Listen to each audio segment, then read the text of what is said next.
आप सब लोगों का वेलकम। हमने सोचा लोगों की तरफ से और पीपल्स डेमोक्रेटिक पार्टी की तरफ से जो रिसेंटली 23 जुलाई 2024 को बजट आया है, जो हमारी ऑनरेबल फाइनेंस मिनिस्टर ने बजट पेश किया, उसके बारे में आप लोगों से कुछ बात करें और बताएं लोगों को कि उस बजट की रियलिटी क्या है, कि वो ग्राउंड से करेक्टेड है या नहीं है। इस बारे में हमने सोचा कि आप लोगों से बात करें। So, after a brief introduction, we will give a sector-wise analysis, and post that we will also give you some miscellaneous points which are outlined in the budget. And what we believe is that this budget is not related to the ground realities. It's too futuristic कि future में ये करेंगे, future में वो करेंगे, ऐसा करेंगे, वैसा करेंगे. And at the same time, इसमें जो आज की प्रॉब्लम्स है, the problems of today, it does not cater to the problems of today. So in the budget speech, if you see, Nirmala honourable finance minister साहिबा ने अपनी बजट स्पीच में initial bit में ये कहा कि I am honoured to present to the august house the budget for the union territory of Jammu and Kashmir for fiscal year 2024-25. Well, let me at the outset say that there is absolutely no honor in dismembering a state, reducing it to a status of a union territory in an unprecedented manner, stifling its democracy, and 7th consecutive time announcing its budget from the ramparts of the parliament, otherwise which should have been the responsibility of the state government. So it's the 7th year. So that is why what we have said is that ये जो budget है, it's not a people-centric budget, it's a Babu-centric budget. ये लोगों का budget नहीं, लोगों के representatives का budget नहीं, ये अफसरशाही का budget है जो कि 7 साल से यहाँ पे तानाशाह की तरह यहाँ पे काम कर रहे हैं. अगर आप फाइनेंस मिनिस्टर साहिबा का इनिशियल 20% स्पीच का देखें तो उन्होंने उसमें बात की है सिक्योरिटी की, उन्होंने बात की है लॉ एंड ऑर्डर की, नॉर्मलसी की, रिफॉर्म्स की. सो ऑल इन ऑल अगर पहली इनिशियल बिट हम देखें उस स्पीच का, तो वो एक पॉलिटिकल स्पीच है rather than a budget speech. जिस टाइम पे वो लॉ एंड ऑर्डर की बात कर रही थी या नॉर्मलसी की बात कर रही थी, रिफॉर्म्स की बात कर रही थी, उसी टाइम पे त्रिखा टॉप जम्मू और कुपवारा में जो कश्मीर डिवीज़न में, वहाँ पे दो मुठभेड़ें हो रही थी और हमारे जो आर्मी के नौजवान हैं, आर्मी के जवान हैं, वो मुठभेड़ में फंसे हुए थे, टेररिस्ट अटैक में, इनकाउंटर अटैक्स चल रहे थे.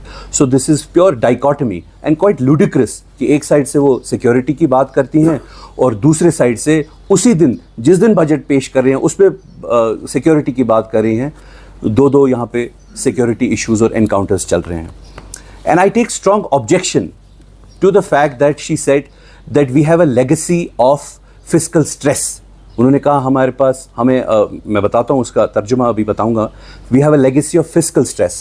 And at the same time she said कि 70% of our economic needs are funded by the central pool. इसका मतलब ये है कि हमें अपना घर वो चलाना नहीं आता, हमें अपना जो खर्चे हैं वो चलाने नहीं आते, तो हमें fiscal finance minister in her speech, तो वो चलाना नहीं आता. तो ये चीज़ जो है वो काफ़ी निंदनीय है. मैं इसलिए ये बताऊंगा, जब से यहाँ पे अगर कोई भी रीजनल पार्टी है, पीपल्स डेमोक्रेटिक पार्टी, मैं आपको थोड़ा इसका एक्सप्लेन करता हूँ कि पीपल्स डेमोक्रेटिक पार्टी एक वाहिद एक पार्टी है जिन्होंने जब भी कांग्रेस के साथ भी अलायंस किया, बीजेपी के साथ भी अलायंस किया, तो वो किसी शर्त के बेसिस पे किया. तो अगर आप देखेंगे कांग्रेस के साथ जो अलायंस किया उसमें भी कॉमन मिनिमम प्रोग्राम था, जो बीजेपी के साथ अलायंस किया उसमें भी कॉमन मिनिमम प्रोग्राम था. बिना शर्तों के ने कम से कम पीडीपी ने किसी के साथ कोई अलायंस नहीं किया. बाकी पार्टीज़ ने किया होगा, हमने नहीं किया. तो उसमें जो 2015 में हमने गवर्नमेंट बनाई थी, उसमें एक बात कही थी हमने कि हमें हमारे पावर प्रोजेक्ट्स वापस दे दीजिए ताकि हम ये फिस्कल कंसोलिडेशन कर सके. जो आपने बोला है कि हमें अपना घर नहीं चलाना आता. There is a legacy of fiscal stress and 70% of our economic needs are been catered by the central pool. Well, there is another reality. Despite being a low resource mobilization state, उसके बावजूद भी लो resource mobilisation state होने के बावजूद भी हमारा central pool में ठीक ठाक कंट्रीब्यूशन है। और एट द सेम टाइम हमारे अलावा 9 स्टेट्स ऐसी हैं जो स्पेशल कैटेगरी स्टेटस में मानी जाती हैं। स्पेशल कैटेगरी स्टेटस वाली स्टेट्स वो होती हैं जहाँ पे जोग्राफिकल जो हिमालयन स्टेट्स हैं और बॉर्डर एरियाज़ वाली स्टेट्स हैं, जहाँ पे जोग्राफिकल कंडीशंस इकोनॉमिक एक्टिविटीज़ को ज़्यादा पनपने नहीं देती है, उसकी वजह से इन्हें स्पेशल कैटेगरी स्टेटस माना जाता है। तो यहाँ पे ज़्यादा कंट्रीब्यूशन सेंटर का ही होता है, लेकिन ये हमें दुहाई दे रहे हैं कि आपको हम 70% सेंटर से भी देते हैं और आपका अपना लेगेसी ऑफ फिस्कल स्ट्रेस है, तो हमें हमारे पावर प्रोजेक्ट्स वापस दे दीजिए। जो हमने कहा था कॉमन मिनिमम प्रोग्राम में, हमारा फिस्कल स्ट्रेस भी कम हो जाएगा। और एट द सेम टाइम मैंने आज तक तो नहीं सुना बाकी 9 स्टेट्स में आपने ये बात कही है, ये जताया है। एक साइड से आप बोलते हैं हमें हमको अपनाना है, दूसरे साइड से आप जता रहे हैं कि हम आपकी डेवलपमेंट के लिए पैसे देते हैं सेंट्रल पूल से। बाकी सारी 9 स्टेट्स में जो कि स्पेशल कैटेगरी स्टेट्स है, उनमें तो ये बात कभी नहीं हुई। तो let me just now talk about the sector wise analysis of this budget. ये बजट काफ़ी डिसअपॉइंटिंग है हमारे लिए, इसलिए मैं सबसे पहले एग्रीकल्चरल सेक्टर की बात करूँगा। The provisions are profoundly disappointing. You see the problem with the apple growers या saffron growers या आपके वॉलनट ग्रोवर्स है या पैडी ग्रोवर्स है, उनकी प्रॉब्लम्स इस टाइम ये है, कुछ उनकी प्रॉब्लम्स ये है कि सबसे पहले उनका कर्जा बहुत ज़्यादा चढ़ चुका है। पिछले 2-3 साल में जिस तरीके से उनके जो क्रॉप्स है वो डिस्ट्रॉय हो गए, चाहे वो सड़कों पे डिस्ट्रॉय हो गए या कहीं और पे डिस्ट्रॉय हो गए या कोल्ड स्टोरेज में सड़ गए, वो जो उनके क्रॉप्स डिस्ट्रॉय हुए हैं, उनके इश्यूज़ ये हैं कि ये हमारा कर्जा माफ़ हो जाए। और at the same time they are also facing a huge influx of commodities from international markets. तो इसका सोल्यूशन ये होना चाहिए था, ये सोल्यूशन होना चाहिए था कि जो ये किसान क्रेडिट कार्ड के जो लोन्स चढ़ चुके हैं, वो काफ़ी ज़्यादा लोन्स हो गए हैं और इनको लोन वेवर होना चाहिए। And at the same time there should be at least, मैं नहीं बोलता हूँ कि ये स्टेट गवर्नमेंट करती है, लेकिन इंपोर्ट ड्यूटीज़ और काउंटरवेलिंग ड्यूटीज़ हमें इंक्रीज़ करनी है, ताकि इंटरनेशनल मार्केट्स जो प्रोड्यूस आता है वो यहाँ पे डंप ना हो और हमारा जो माल है, because agriculture, horticulture is backbone of Kashmir economy. आपको ये पता होना चाहिए कि जो हमारा माल है वो सड़ रहा है कोल्ड स्टोरेजेस में। तो ये इन चीज़ के बारे में प्रोविजंस होने चाहिए, एटलीस्ट डायरेक्शन दी जानी चाहिए थी सेंट्रल गवर्नमेंट को कि इंपोर्ट ड्यूटीज़ बढ़ाइए, आप काउंटरवेलिंग ड्यूटीज़ बढ़ाइए, हमारा माल सड़वाइए मत कोल्ड स्टोरेजेस में। But however there is absolutely nothing done on that. किसान क्रेडिट कार्ड्स में इतने सारे, जो मैंने इससे पहले भी बोला, किसान क्रेडिट कार्ड्स में इतना सारा लोन चढ़ गया है, कुछ 200-300-400 करोड़ लोन है, कुछ 100 करोड़ लोन है। अगर मेरा ये क्वेश्चन है, जम्मू कश्मीर बैंक या स्टेट बैंक या बड़े बड़े बैंक्स अगर उद्योगपतियों का कर्जा माफ़ करते हैं, तो गवर्नमेंट ऑफ इंडिया को, एलजी एडमिनिस्ट्रेशन को, गवर्नमेंट ऑफ इंडिया को, बीजेपी को कश्मीर के किसान के साथ, एप्पल ग्रोवर के साथ, सैफरन ग्रोवर के साथ, पैडी जो अपना राइस उगाते हैं, उनके साथ क्या दुश्मनी है कि वो उनका कर्जा माफ़ नहीं कर सकते? अगर ये बड़े बड़े उद्योगपतियों का कर्जा माफ़ करते हैं तो इनका क्यों नहीं कर्जा माफ़ कर सकते हैं?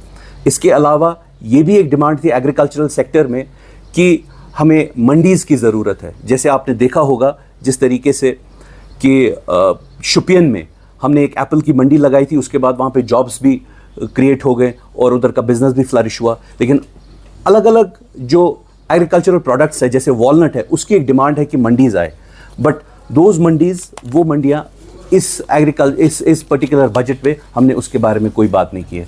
सो agriculture all in all has been the provisions are quite disappointing.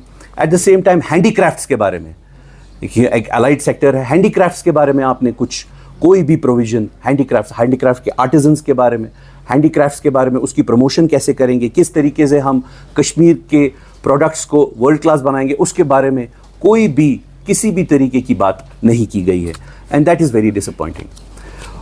From the agricultural sector, now I will talk about the unemployment that has happened, the youth sector, the employment sector. आपको ये पता होना चाहिए कि Jammu Kashmir is facing the highest job crisis in the last 5-10 years. It is facing the highest job crisis in the country. Center for Monitoring Indian Economy कहता है कि यहाँ पे highest एजुकेटेड यूथ है जो हाईएस्ट जो अनएम्प्लॉयड है, highest unemployment rate amongst the educated youth. उसके अलावा MHA की रिपोर्ट है 2020 के बीच में और 2022 के बीच में, आप उस रिपोर्ट पे देख सकते हैं कि 78 लोगों ने सुसाइड किया है। किस वजह से? क्योंकि वह अनएम्प्लॉयड थे, इस वजह से सुसाइड किया हुआ है। Suicide rate has increase due to unemployment, but there is a problem, they are not recognising this. आप अगर all India survey on higher education देखें, वहां पे 3,01,1889 स्टूडेंट्स एनरोल करते हैं हर साल ग्रेजुएट कोर्सेज में। लेकिन एक प्रॉब्लम है कि इतने लोग जो ग्रेजुएट कोर्सेज में एनरोल करते हैं, दूसरे साइड से आप देखें बीजेपी का इस बजट में क्या सबसे ज्यादा ग्रैंड जेस्चर है अनएम्प्लॉयड यूथ के लिए, एजुकेटेड अनएम्प्लॉयड यूथ के लिए, वो ये है कि हम प्राइवेट सेक्टर के साथ कोलैबोरेशन करके 1,000 ग्रेजुएट्स को नौकरियां देंगे। कहां 3 लाख लोग और कहां 1,000 नौकरियां, उसमें भी आई एम श्योर वो हैंड पिक करके नौकरियां चूज करेंगे। क्योंकि जिस तरीके से आपने देखा कि वो SPO का रिक्रूटमेंट स्कैम जो हुआ है अभी पीछे, वहाँ पे महबूब बेग साहब ने भी बात की, बॉर्डर एरियाज में SPOs को रिक्रूटमेंट किया। आई एम श्योर इसमें भी वो हैंड पिक तरीके से इन 1,000 ग्रेजुएट्स को जॉब्स देंगे। मगर लेकिन ये 3 लाख ग्रेजुएट हो रहे हैं, यही सेम चीज़ पोस्ट ग्रेजुएशन में भी प्रॉब्लम है, यही चीज़ PhDs में भी प्रॉब्लम है। सो इस चीज़ को हमें देखना पड़ेगा। We have to resolve this systemic problem that is plaguing the employment as well as the education sector as well. Then there is nothing at all in this budget that has been spoken about the ASHA workers or daily wage workers. 60,000 हमारे ASHA workers, daily wage workers 60,000 है, उसके बारे में कोई बात नहीं की है इस बजट में। इसके बाद उनको रेगुलराइज कैसे करें, उसके बारे में कोई प्लान नहीं है। इसके बाद अगर आप देखें, हमने कॉन्स्टेंटली बोला है कि कम से कम जो एजुकेटेड यूथ है जिसको नौकरी की ज़रूरत है, उसे कम से कम एक अनएम्प्लॉयमेंट अलाउंस होना चाहिए, उसके बारे में कोई बात नहीं की है। इसके अलावा then there are countless number of recruitment scams that has dawned upon Kashmir from last 5-7 years. I can't even say it, मुझे याद भी नहीं आ रहा। FAA scam, कितने सारे scams, FAA scams, JKSI scams और कितने सारे जो रिक्रूटमेंट स्कैम्स है, इसकी वजह से भी अनएम्प्लॉयमेंट काफ़ी ज़्यादा बढ़ गई और जो एजुकेटेड यूथ है उस पर काफ़ी डिस्ट्रेस है।